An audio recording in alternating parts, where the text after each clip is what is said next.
Gusto ko lang din na i-promote yung may podcast na yung editor natin si Robert. Ayan Benyan. Oo, ang Compare Club. Compare Club, pero ang spelling niya ay Compare Club. Compare Club. Oo. So, pakinggan niyan. Alam niyo ba na meron din isang nahihirapan? Si Michael B. Kasi ito, si Michael B. sa speech niya, ang sinabi niya, dahil hirap na po ako maging komedyante. Na yan ang pag-uusapan natin sa Newsfeed! Newsfeed! Sabi niya, every year, every generation, nagiging mahirap magpatawa. Tino ang tititiin. Tino ang tititiin. Ikaw, titi ka ng titi. So ba isa sa mga paborito ko sketch ni Michael B.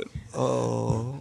Tititiin. We get more and more restrictions when making jokes and punchlines. Nowadays, hindi ka pwedeng mag-joke sa superhero na African-American, nagbading, na suicidal na pulis, na may kapansanan. Isang tao lang yan. Oo. Mahirap talaga. Mahirap talaga. Kahit na ang punchline mo ay walang kinalaman sa race, sa gender, sa mental, at sa physical health ng isang tao. Yun at yun ang pupunay ng mga netizens ng mga dalubhasa na ngayon. Oo, medyo parang pipasaring. Oo. It takes a certain level of intelligence to come up with a very entertaining punchline, but a very shallow level of opinionated ignorance to destroy. It turns out comedy is less universal than before. What's funny to some may not be funny to others anymore. Pero ang totoong komedyante ay hindi magpapapigil. We learn, we adapt, we persevere. Ako kahit gano'n na sitwasyon, nasaan po ninyo na hindi ako titigil na maghanap ng paraan para kahit papaano ay mapangiti at mapatawa kayong lahat unless kukunin po ako ni Direk Joey Reyes sa isang full-length movie. Alam mo, importante, para sa akin, yung speech na ganyan, kahit na madalas mo nang marinig din sa mga ibang komedyante, malaki ang tulong pag si Michael B. yung nagsalita. Kasi nasa posisyon siya. Oo, kasi mas malawak ang reach niya, mas malawak ang audience niya. So, siya, pag nagsalita siya, sa mga ginagawa ng mga tao na paninita na hindi nakikita yung humor, mas malaki yung impact. At saka nakakatuwa kasi sa katulad nating mga maliliit na komedyante. Ikaw maliit na komedyante? Parang hindi ka naman ganyan ang kasal mo sa studio. Ganda. Hoy, GB. Tayong mga maliliit na komedyante lang naman na hindi pa naman ganun kasikat na sa mainstream. Huwag mo isama, kami lang yon James. Huwag mo isama yung sarili mo. Ay, ako lang singit-singit lang ako lagi sa mga background eh. Grabe, kasama mo si Piolo Pascual dun sa Netflix na ano. Oh, yun nga, sumingit lang ako sa background. Pero isipin mo si Michael B. nandun. Isang ordinaryong artista. Oo, di ba? Sino ba nakakilala sa akin? Ako lang naman ang cameo king ng Pilipinas. Cameo king.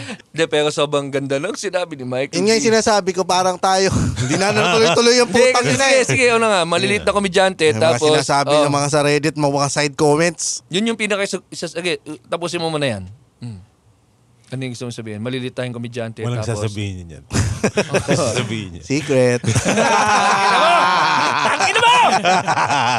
Ang ibig kong sabihin, nakakatuwa na dahil tayong mga maliliit na komedyante, yan ang sentimiento. Oo, lahat tayo. Hindi, sentimiento. Natin sa tapos maririnig mo sa isang malaking komedyante na yun din pala ang sentimiento. Hirap din pala sila. So, in a way, universal pa rin yung nararamdaman natin na yun ang natutuwa ako na hindi pala tayo nag-iisa sa struggles natin. Kasi isipin mo, may kaya na si Michael B. Diba? Established na siya kahit anong gawin niya. Kung iisipin mo, pwede na siya mag-give in dun sa kung anong sabihin ng tao kasi tumatabo na siya ng milyon Di ba? O, sabihin nila, ay bawal na gumawa ng joke. O sige po, okay lang po. Taka na, sabay bilang lang siya ng mga 5 million niya. Technically, yung sinabi niya, unpopular opinion yun. Marami kasi matatamaan. Oo. Feeling ko nowadays kasi mas marami na offend kaysa sa natatawa. Meron kasi yung ibang tao na paggising nila, ang isipin kagad nila, paano kaya ako ma-offend ngayon? Yung kagad yung mantra nila.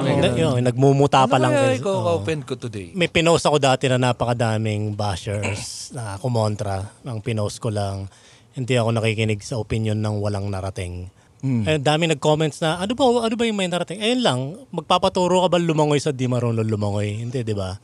Oo, hindi, ako personally, pag walang narating, hindi ko pinapakinggan talaga. Tinitingnan ko talaga yung profile niya. Doon mo pinag-aaralan mo rin tinitingnan ko yung profile niya, putang ina, walang Saan siya kumain ng weekend, kung saan siya nag-birthday, yung itsura ng asawa niya, kung saan nag-aaral yung anak niya. Ganda naman, kuya mo. Ay, Sorry. Ang basehan ko, Parang ipapadukot mo. ang basehan ko lang kung mukhang malusog yung mga anak niya. Okay. Kung malnourished, ay putang, hindi importante opinion mo, puki ng ina mo.